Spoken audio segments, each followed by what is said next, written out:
Shalom, Bapak Ibu Saudara yang dikasih dan diberkati oleh Tuhan Yesus Kristus.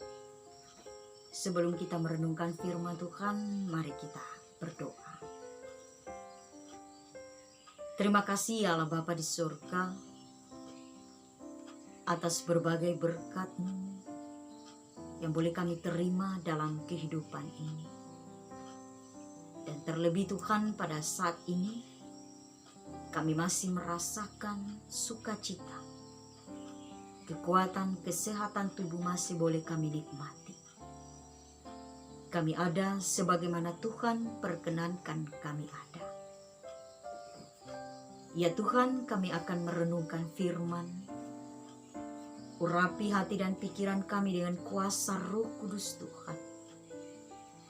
Sehingga firman-Mu yang boleh kami renungkan saat ini ya Bapa, boleh kami nyatakan di tengah-tengah kehidupan, bahkan menjadi sumber kekuatan iman percaya kami ketika kami menghadapi berbagai cobaan. Amin. Bapak Ibu Saudara yang dikasih dan diberkati oleh Tuhan Yesus Kristus, firman Tuhan yang menyapa kita pada saat ini dari Kisah Para Rasul pasal 6 ayat 8 sampai dengan 15 dalam perikop tuduhan terhadap Stefanus. Saudara-saudara, dengan cara apakah orang percaya iman mereka dapat dilemahkan? Dengan cara apakah iman orang percaya dapat digoyahkan? Jika dengan cara paksaan dan kekerasan tidak menggoyahkan iman anak Tuhan, maka dipakailah cara-cara yang lain untuk menjatuhkan nama baik mereka. Dengan perkataan-perkataan tertentu, tindakan-tindakan tertentu, sehingga nama baik orang percaya ini menjadi rusak, bahkan mungkin dapat dibinasakan. Itulah yang terjadi dengan Stefanus, salah seorang dari 7 diaken yang dipilih untuk melayani orang miskin. Ketika di dalam semangatnya ia memberitakan Injil, memberitakan firman Tuhan kepada orang banyak, maka datanglah segolongan orang-orang Yahudi yang dikatakan sebagai orang-orang libertin. Ayat 9 dapat kita baca, nama lain daripada orang-orang merdeka. Mereka datang kepada Stefanus untuk berdebat dengan dia. Dan apa yang terjadi?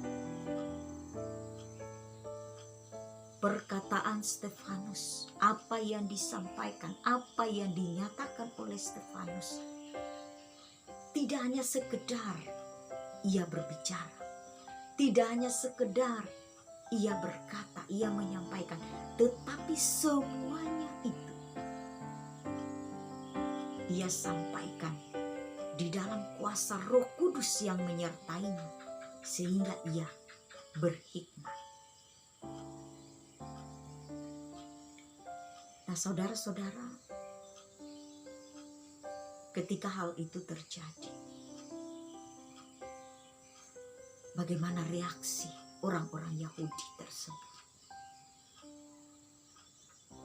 Mereka menjadi marah. Dan di dalam kemarahan mereka timbul kebencian, bahkan membinasakan Stefanus. Akhir dari sebuah kemarahan ialah kebencian yang berujung kepada keinginan untuk membinasakan seorang Stefanus. Dengan cara apa orang-orang Yahudi tersebut membinasakan Stefanus? Apakah dengan cara kekerasan? Tidak. Tidak dengan cara kekerasan. Tetapi mereka menyatakan, menyampaikan kepada orang banyak tuduhan-tuduhan palsu yang mereka tuduhkan kepada Stefanus. Ada dua tuduhan palsu yang dituduhkan kepada Stefanus,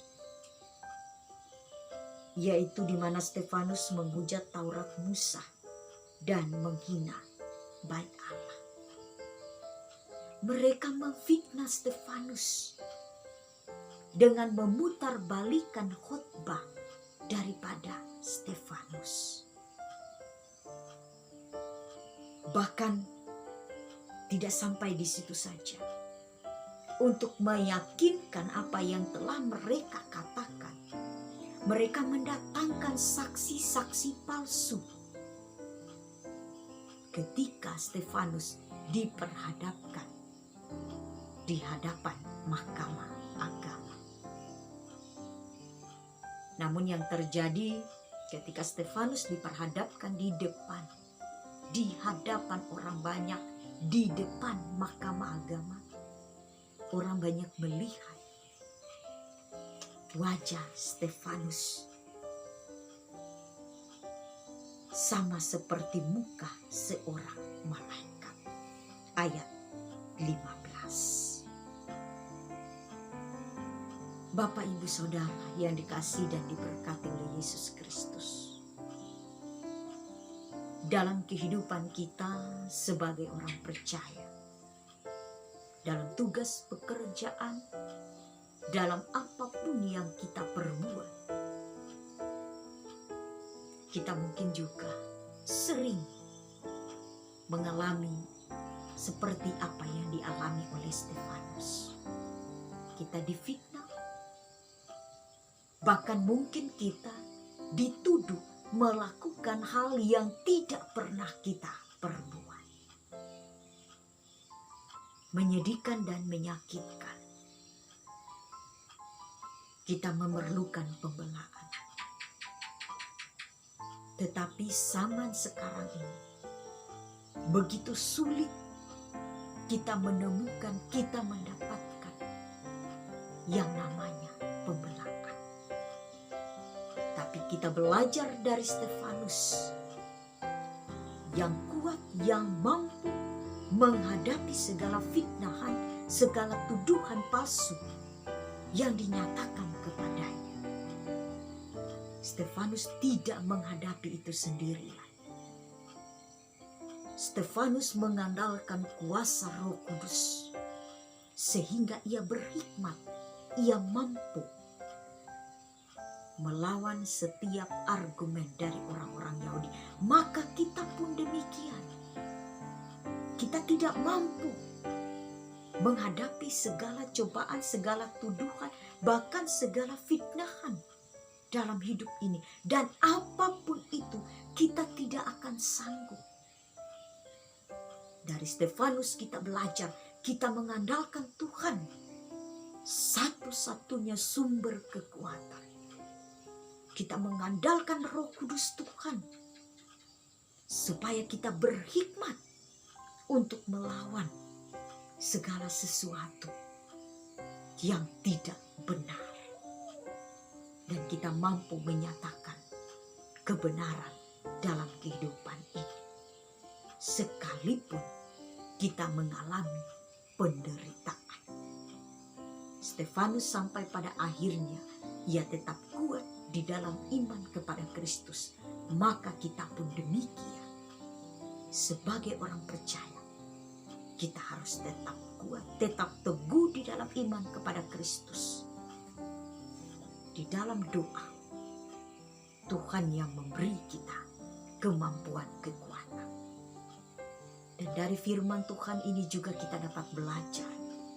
Sebagai orang percaya, sebagai anak-anak Tuhan, jangan biarkan hati, pikiran kita, hidup kita tidak dikuasai oleh kasih Allah.